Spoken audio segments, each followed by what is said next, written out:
хүүхдийг тийм ээ яг ямар зорилгоор авч явсан тухайн хүүхэд яг авч явах газарт ээж аав нь байсан уу? Ээж аав нь байгаагүй. Хүүхдийг хаана тараад хаанаас авах хинтээ тарсан? Гэрийнх нь гадаа тэгээ битээр жоохон юм яриад тэр зармиг идэе гэхээр нь зармиг авах гад эцс ороод нөгөө эцсийн бодлын дэлгүүртийн дэлгүүр байгаагээ өөрөө заасан уруугаараа тэгээд битээр дэлгүүр ороод нэг зармиг нэг чихэр аваад тэгээд буцаад наашаа гэрлүүгээ нь явсан.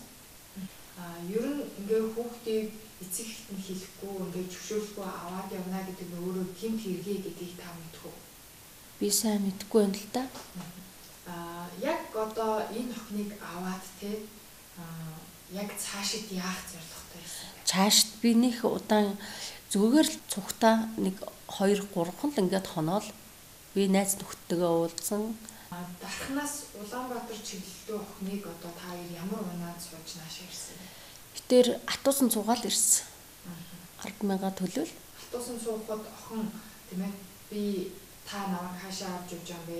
Яагаад авч явж байгаа гэж асуусан. Асуугаагүй айгүй гоё ирэхлээр бит хоёр ундаа угаад жолооч тэгээд дөрөв тэнд камер аваад харах бах уу?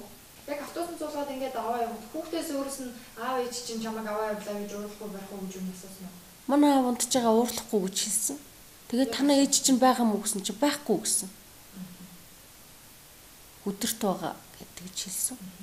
Автобусан цууж авч явахад хүүхдийг тийм ээ жолооч болон кондуктор харсан. За тэгсэн мөртлөө одоо энэ таны хүүхд мөн үү гэж асуусан уу? Асуугаагүй. Хин ч асуугаагүй. Хин ч асуугаагүй.